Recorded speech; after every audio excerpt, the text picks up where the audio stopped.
नमस्कार साथियों, स्वागत है आपके अपने YouTube चैनल सामान्य ज्ञान की गंगा पर। साथियों, आप कहानी में खो जाएं इससे पहले वीडियो को लाइक कर दें और इस चैनल पर पहली बार आए हैं तो चैनल को भी सब्सक्राइब करके ऑल नोटिफिकेशन को ऑन कर ले हमारी आने वाली हर नई वीडियो सबसे पहले देखने के लिए। तो चलिए अब बिना देरी किए वीडियो को शुरू करते हैं। एक दिन रमेश अपने फैमिली के साथ हाईवे पर गाड़ी चला रहा था। सड़क के किनारे रमेश को एक 11 से 12 साल की लड़की तरबूज बेचती हुई दिखाई दी। रमेश ने गाड़ी रोककर लड़की से पूछा, तरबूज क्या भाव दे रही है बेटा? लड़की बोली, साहब 50 रुपए का एक तरबूज है। तभी पीछे की सीट पर बैठी रमेश की पत्नी बोली, इतना महंगा तरबूज नहीं लेना है जी, चलिए यहाँ से। रमेश बोला, अरे महंगा कहाँ है, इसके पास जितने भी तरबूज है कोई भी तरबूज 5 किलो के कम का नहीं होगा। 50 रुपए में एक दे रही है तो हमें 10 रुपए किलो पड़ रहा है, और बाजार से तो तुम 20 रुपए किलो लेकर आई थी। रमेश की पत्नी ने कहा, आप रुकिए, मुझे मोल भाव करने दीजिए। फिर वह लड़की से बोली, 30 रुपए का एक देना है तो दो, नहीं तो रहने दो। तब लड़की बोली, 40 रुपए का एक तरबूज तो मैं बाजार से खरीद कर लाती हूँ आंटी जी, आपको 45 रुपए में एक दे दूंगी, इससे कम में मैं नहीं दे पाऊंगी।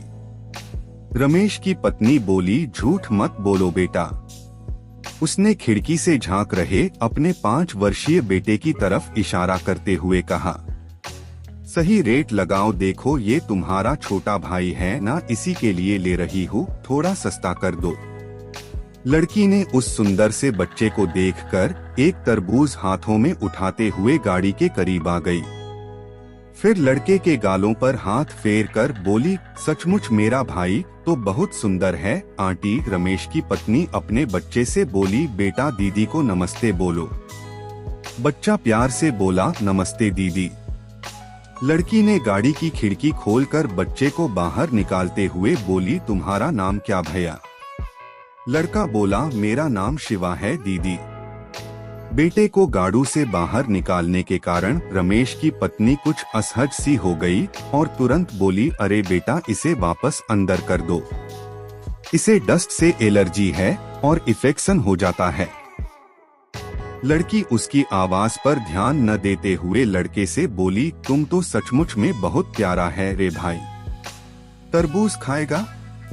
लड़के ने हाँ में गर्दन हिलाते ही लड़की ने तरबूज उसके हाथों में थमा दिया। 5 किलो का तरबूज शिवा नहीं संभाल पाया। तरबूज उसके हाथ से नीचे गिर गया और फूटकर कई टुकड़ों में बंट गया। तरबूज के गिरकर फूट जाने से लड़का रोने लगा। लड़की उसे पुचकारते हुए बोली, अरे भाई रो मत, मैं तुम्हारे लिए दूसरा लाती हूँ। फिर वह दौड़कर गई और एक और बड़ा सा तरबूज उठा लाई। जब तक वह तरबूज उठाकर लाती की इतनी देर में रमेश की पत्नी ने बच्चे को अंदर गाड़ी में खींचकर खिड़की बंद कर ली। लड़की खुले हुए शीशे से तरबूज अंदर देते हुए बोली, ले भाई ये बहुत मीठा तरबूज निकलेगा। रमेश गाड़ी में चुपचाप बैठा लड़की की सारी हरकतें देख रहा था।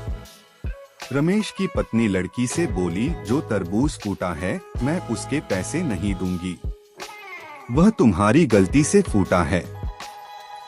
लड़की मुस्कुराते हुए बोली, उसको छोड़ो आंटी, आप इस तरबूज के पैसे भी मत देना, ये मैंने अपने भाई के लिए दिया है।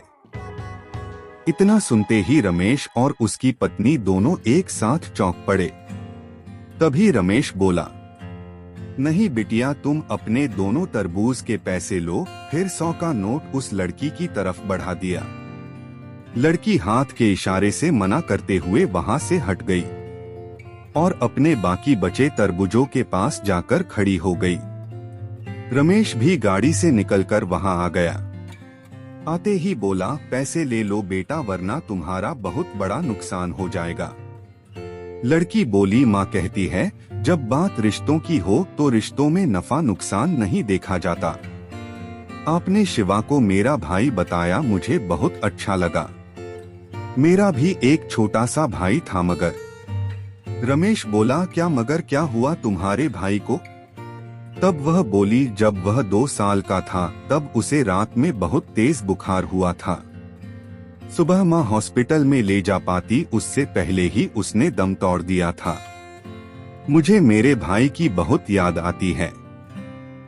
उससे 1 साल पहले पापा भी ऐसे ही हमें छोड़कर गुजर गए थे। रमेश की पत्नी बोली, ले बिटिया अपने पैसे ले ले। लड़की बोली, नहीं मैं पैसे नहीं लूंगी आंटी। रमेश की पत्नी गाड़ी में गई, फिर अपने बैग से एक पायल की जोड़ी निकाली जो उसने अपनी 8 वर्षीय बेटी के लिए आज ही 3000 में खरीदी थी। लड़की को देते हुए बोली, तुमने मेरे शिवा को अपना भाई माना है तो मैं तुम्हारी माँ जैसी हुई ना। अब तो ये लेने से मना नहीं कर सकती। लड़की ने हाथ नहीं बढ़ाया तो उसने जबरदस्ती लड़की की गोद में पायल रखते हुए कहा, रख ले, जब भी पहनेगी तुझे हम सब की याद आएगी। इतना कहकर वह वापस गाड़ी में जाकर बैठ गई। फिर रमेश ने गाड़ी स्टार्ट की और लड़की को बाय बोलते हुए वे चल पड़े। रमेश रास्ते में गाड़ी चलाते हुए सोच रहा था कि भावुकता भी क्या चीज है। कुछ देर पहले उसकी पत्नी 10-20 रुपए बचाने के लिए कितने हथकंडे अपना रही थी। कुछ देर में ही इतनी बदल गई जो 3000 की पायल दे आई। फिर अचानक रमेश को उस लड़की की एक बात याद आई कि रिश्तों में नफा और नुकसान नहीं देखा जाता। रमेश का प्रॉपर्टी के विवाद को लेकर अपने ही बड़े भाई से कोर्ट में मुकदमा चल रहा था। उसने तुरंत अपने बड़े भाई को फोन लगाया। फोन उठते ही बोला, भैया मैं रमेश बोल रहा हूँ। तब भाई बोला, फोन क्यों किया? रमेश बोला, भैया आप वो मैन मार्केट वाली दुकान ले लो, मेरे लिए मंडी वाली छोड़ दो, और वो बड़ा वाला प्लॉट भी आप ले लो, मैं छोटे वाला ले लूंगा। भैया मैं कल ही मुकदमा वापस ले रहा हूँ। सामने से काफी देर तक आवाज नहीं आई। फिर उसके बड़े भाई ने कहा, छोटू इससे तो तुम्हें बहुत नुकसान हो जाएगा। रमेश बोला, भैया आज मुझे समझ में आ गया है, रिश्तों में नफा नुकसान नहीं देखा जाता बल्कि एक दूसरे की खुशी देखी जाती है। उधर से फिर खामोशी छा गई। फिर रमेश को बड़े भाई की रोने की आवाज सुनाई दी।